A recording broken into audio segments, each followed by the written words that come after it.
I think this is the case. We saw Martin hung outside. Now that he got on the inside, he's got to work his way back to the front by clipping them off one at a time on that inside lane for a while.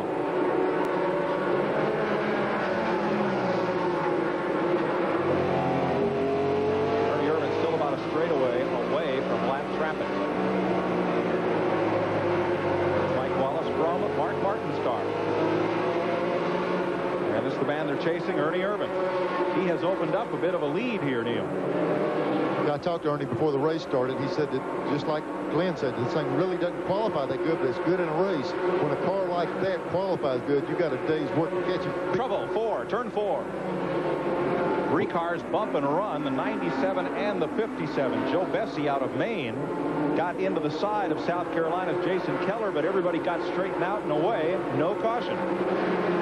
For a moment there, that 57 was just sideways all over the racetrack. He was completely sideways with a car stuck in his door. I'm surprised they got it straightened out. That's true. Irvin now then is into lap traffic as a result of that incident. And some fellas toward the back of the starting grid like David Green, Tracy Leslie, and Ward Burton are going to have to hurry. Mike, what creates that a lot of times is Irvin was coming up to lap them, and the spotter of the cars that are being lapped said, hey, here comes the leader, pick up the pace. Well, you're going as hard as you go. The only other thing is trying to shove some people out of the way, and as that leader comes, you'll see the other guys get a little bit more aggressive in front of him. Don't you just love it when the spotter says pick up the pace? That's when you want to say, you get in here and drive it, let me stand on the roof a while. Right. A little further back in the pack, these cars are on the lead lap. The blue car is the Channel Lock car of Steve Grissom, 31. Tommy Houston, who's won this race, is up on the outside of him. In the Rosa Stores Ford, number 6. Jeff Green, his car a bit battered up, but still in there. Tom Peck, the SK Tools 19, and David Green, the point leader, and Jeff Burton, or Ward Burton rather, in the 2 car, are all right in that pack.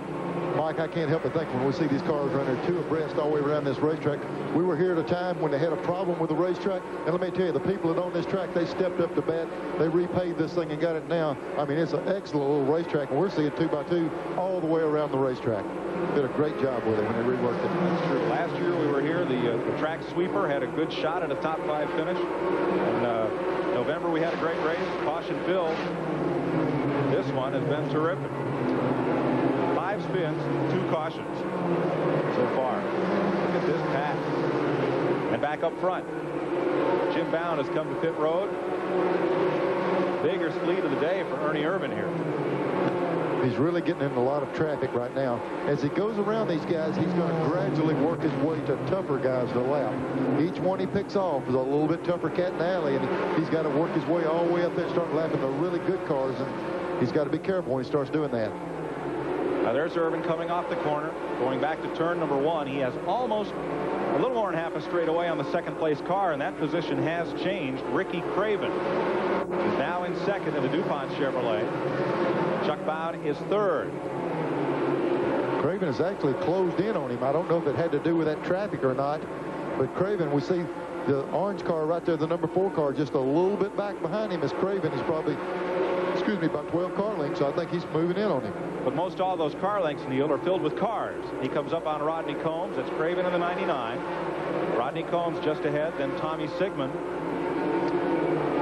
And Jimmy Cope. Yeah, and you have to do it the hard way. See, right around the outside, the tough way around. And while he's doing this, Ernie's got clear track up there, so he's getting away from him again. That's when he closed in when they got caught in that traffic earlier. Past Jimmy Cope, and now Craven set sail for Shauna Robinson, then Bobby Hamilton, and then it'll be your leader, Ernie Irvin. Craven's gotten around that traffic now. He's got that 1 car of Shauna Robinson between him. Well, I see the 68 also, but now we can see if he can close in on him a little bit. He's making real good lap times around the track right now. Craven looking for his first win. Had a chance at one, but then who didn't? At Barberville, Florida last July, was leading it, spun. Trying to run down Ernie Irvin, and he's cut that lead now to about a quarter of a straightaway. They're running 2 different places on the racetrack. Irvin is running right in the very bottom. Craven is running about 4 foot up, which doesn't sound like much, but that's a half a lane. So he's trying a little bit different line around the track, and he's been able to gain just a little bit on Irvin. 1.3 seconds is the difference. 4th place at stake right now, Chuck Bound in 63, trying to hold off Butch Miller in 75. As they work around a couple of the lapped cars. That's that 4-car pack, and here you're with Chuck Bound as he moves around the outside of 82, Jimmy Cope. Oh, Shauna comes sliding across the nose of Chuck's car. I think that's a case where she saw Chuck coming and wanted to pull over and get out of the way. But, I mean, we're doing this at a pretty high speed for a track this size. And quick enough to get over out of his way. Tommy Sigmund just ahead. In the Johnny Hicks prepared car, he's gone 1 down. That's the 21. Goes down, works to move up.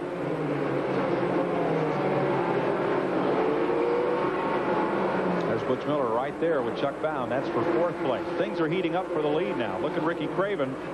Has all but caught Ernie Irvin. And watch the gain right here. Watch Ernie go in the corner a little bit lower. And this is where Craven's making his time, getting in the 3rd turn and getting down in turn 1. His car seems to be better entering the corner. Watch how he closes in on him. And Irvin snatches him up off of that corner. But, Mike, that's something that we were talking about earlier. These Wednesday Cup guys come into the Busch Series. They're not concerned about points, so they throw a gear in those things. I'm telling you, you wonder why Irvin comes in, Martin come in. They put a gear because they're not concerned about finish. They want to win. We're seeing some of that now. We'll see Irvin snatch him off the corner with that gear, and then we'll see Craven drive the car down in the corner and gain on him. And Butch Miller in 75, the Food Country car, the Charlie Henderson machine, finally gets underneath Chuck Bound. You can see Miller's running looks like a little lower line than Chuck is getting down. He's getting into the corner a little sooner than Chuck makes his cut into the corner, Neil. He's running right on the bottom. Good line around the track. And back up front, there is the race for the lead. I tell you what this is doing, Mike. Watch how he drives in. He can almost totally catch Irvin getting in the corner, but then just the lap before as he drove in there, he got so close it almost slowed him down up off the corner. Once you drive in, he's right up on him. And right here's where Irvin usually pulls him, right up off that corner. Folks, that doesn't look like much. When you're dealing with a 100-foot straightaway, a guy pulls you 5 foot, he's doing something. That's going to be his move. He's been outside all day. He's going to have to do it on the outside. Craven's doing it. Looks like he's going to make it stick out there. He does. He pinches Ernie Irvin down, so Irvin can't accelerate up off the corner, and Craven becomes the 2nd leader of this race at lap 87. Irvin led the first 86 circuits. You see him wave right there, come off the corner, and he just waved to Irvin. You know, Ernie didn't give him a real hard time. He let him by. 99 car just threw his hand up and said, "Thanks, guy, I'm gone." Yeah, it wasn't a free pass, but again, it wasn't hang him out there and hold him for 5 laps either. So we are 88 laps into this race. Ricky Craven, the new leader. Ernie Irvin in 2nd, Mark Martin in 3rd, and Butch Miller has wrestled his way up to 4th place. And as we go to break, we asked Ricky Craven, who's taken over the lead in this race, this is one of the few Saturday night special events. Are you looking forward to Hickory?